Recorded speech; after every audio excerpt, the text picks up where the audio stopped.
Antes de nós partirmos para a apresentação sobre o tratado Speculum Musite, eu gostaria de esclarecer mais algumas coisas a respeito da noção de arte liberal.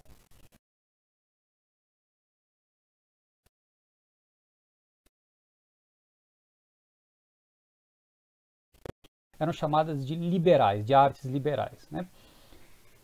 Então, a arte liberal, por que liberal, né? Que tem a ver com livre. A arte liberal, ela se opõe à arte servil ou mecânica. Bom, o que acontece? Né? As artes liberais, elas visam desenvolver as operações básicas da inteligência humana até conduzir a inteligência humana a um nível de maturidade, a um nível de vida intelectual madura. Por que ela é justamente chamada de liberal? Bom, toda arte, né, ela era concebida como Aristóteles define a arte como a reta razão do fazer. Então, a arte é considerada uma atividade da mente, uma atividade intelectual, uma operação intelectual que dirige uma outra operação, ou seja, que orienta uma outra operação em vista da produção de alguma coisa.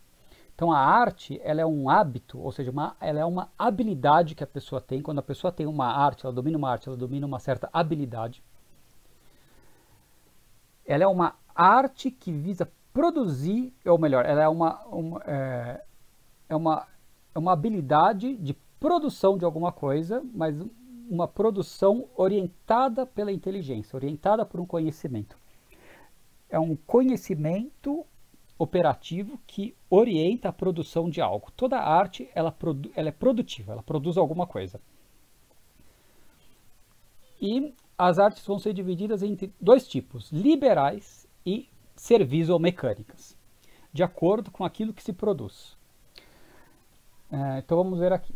Toda arte, né, que é a reta razão do fazer, esse fazer é um fazer produtivo, toda arte é uma atividade ou operação intelectual que dirige outra operação em vista da produção de algo.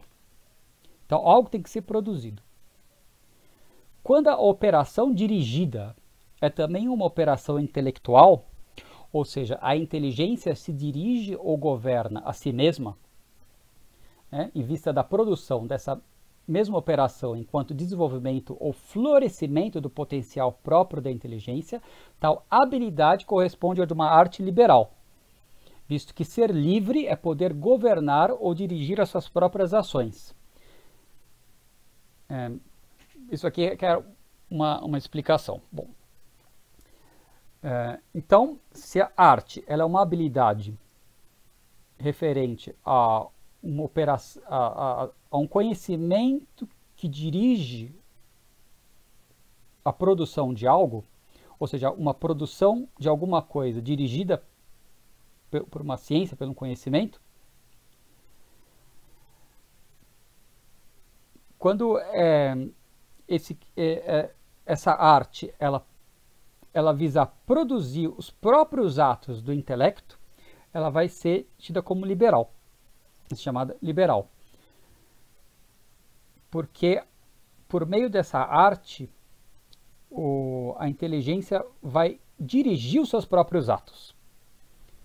Ora, quem dirige os seus próprios atos é livre. Quem tem os seus atos dirigidos por um outro é servo desse outro.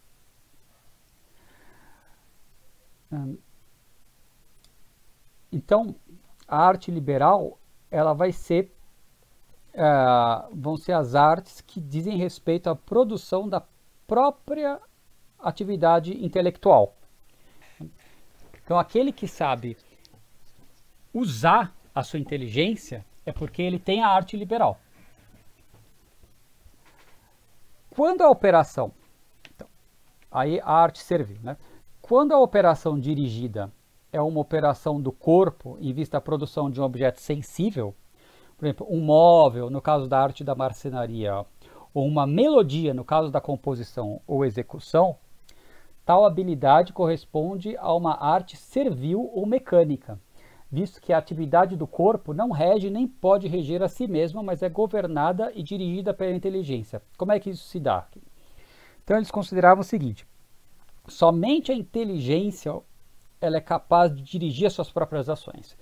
Todas as outras capacidades humanas não podem dirigir a si mesmas, mas só podem ser dirigidas por o outro. Ou seja, elas não podem se dobrar sobre si mesmas, não podem agir sobre si mesmas. Então, pegue, por exemplo, uma capacidade do corpo, que é a visão. Eu não posso, com a minha visão, com o meu olhar o próprio ato de olhar. Que aparência tem o ato de olhar em si? Não tem aparência nenhuma. Eu não posso, com a minha capacidade de paladar, sentir o gosto do próprio ato de sentir o gosto. Porque que gosto tem a ação de sentir o gosto de alguma coisa? A ação de sentir o gosto de alguma coisa não tem gosto nenhum. Eu não posso, com a minha escuta, eu não posso escutar com a audição o próprio ato de escutar. Que som tem o ato de escutar? Não tem som nenhum. Com o tato, eu posso que textura, né, tem o próprio ato de sentir algo na pele. Esse próprio ato não pode ser percebido pelo tato. Então, essas capacidades, ou por exemplo, o odor. Que odor tem, que cheiro tem o ato mesmo de sentir o cheiro de alguma coisa, né, no olfato? Não tem cheiro nenhum. O ato do olfato não tem o cheiro. Eu não posso sentir o cheiro do meu ato de sentir um cheiro.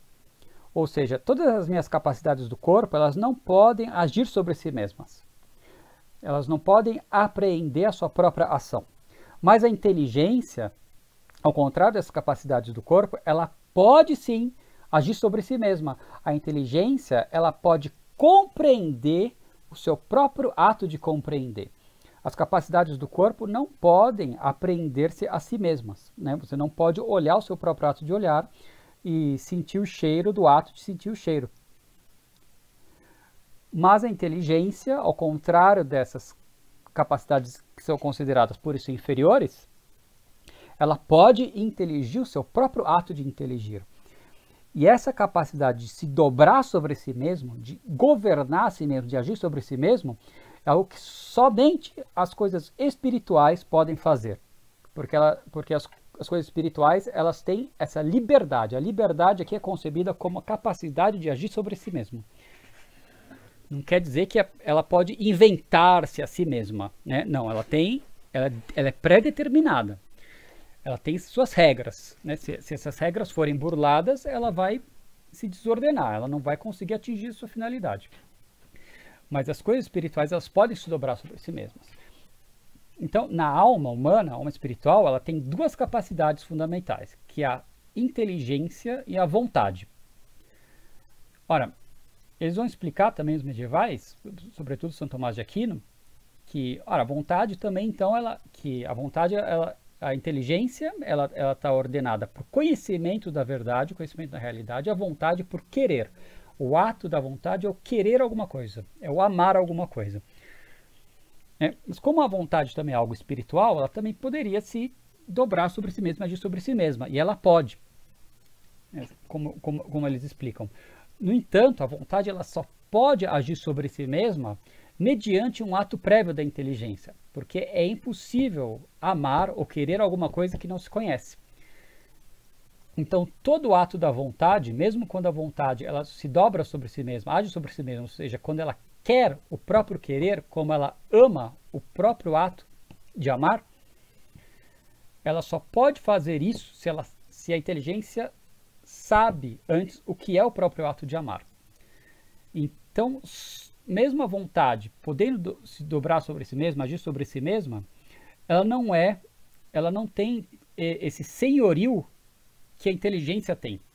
Ela depende da inteligência. Então, a capacidade humana que rege todas as outras e que rege a si mesma, ou seja, que vai ser a capacidade humana considerada mais importante do homem, aquela que vai justamente realizar o homem, realizar perfeitamente a natureza humana, porque é a capacidade que a distingue dos animais irracionais é a capacidade humana. Justamente ela vai ser a capacidade superior do homem, a potência operativa superior do homem, porque ela, além de dirigir todas as outras, de poder dirigir todas as outras capacidades, ela pode dirigir a si mesma. Então, por isso que ela é considerada livre. Então, por isso que todas as habilidades que visam desenvolver a inteligência humana, por si mesma, vão ser ditas habilidades das artes liberais, são as artes livres. E todas aquelas habilidades referentes à produção, uma atividade do corpo, né? Então, quando vão ser chamadas de artes de serviço, porque elas vão estar a serviço, vão estar orientadas pela inteligência. Então, quando a gente fala de uma habilidade da inteligência que dirige a si mesma, uma operação da inteligência, uma atividade intelectual que dirige a própria atividade intelectual, né, visando produzir uma atividade intelectual perfeita, a gente tem a habilidade de uma arte liberal. Quando você tem a habilidade de uma operação intelectual, né, uma atividade da mente, que dirige uma atividade do corpo, em vista da produção de algo sensível, a gente tem uma arte servil e mecânica. Então vocês vejam aqui que a música prática ela é uma arte servil e a música especulativa é uma arte liberal. Ah, olha só, então a música especulativa ela tem como finalidade desenvolver a inteligência, né?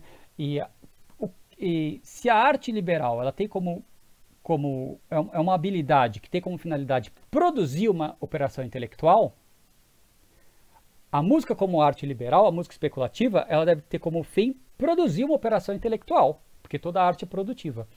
Qual é a operação intelectual que a música especulativa produz? É a speculatio, a especulação, que é essa atividade intelectual pela qual o homem conhece uma coisa através de outra. Então, especular uma coisa, a especulação musical é aquela atividade, é a contemplação da ordem do universo e enquanto presente na obra musical. Então, aí que se vai distinguir a música como arte liberal, a música como arte servil, a música especulativa e a música prática. Né? Então, de acordo com essa visão, a música, na Idade Média, era concebida tanto como uma ciência quanto uma arte. Né? Concebida como ciência, ela era tanto especulativa, né? Integrando todas as ciências especulativas, quanto prática. Concebida como arte, era tanto liberal, ou seja, produtora da especulatio musical, quanto mecânica ou servil, produtora da obra musical sonora. Colocado deste modo, pode parecer que o estatuto epistemológico da música seria algo confuso ou mal formulado cientificamente, né? Uma vez que a música, então, ela se encaixaria em todas as áreas do saber.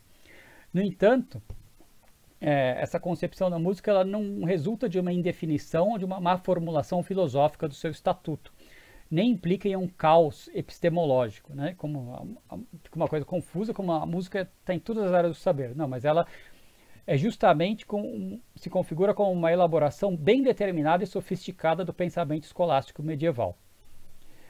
E talvez o maior representante dessa elaboração da música como ciência e arte liberal e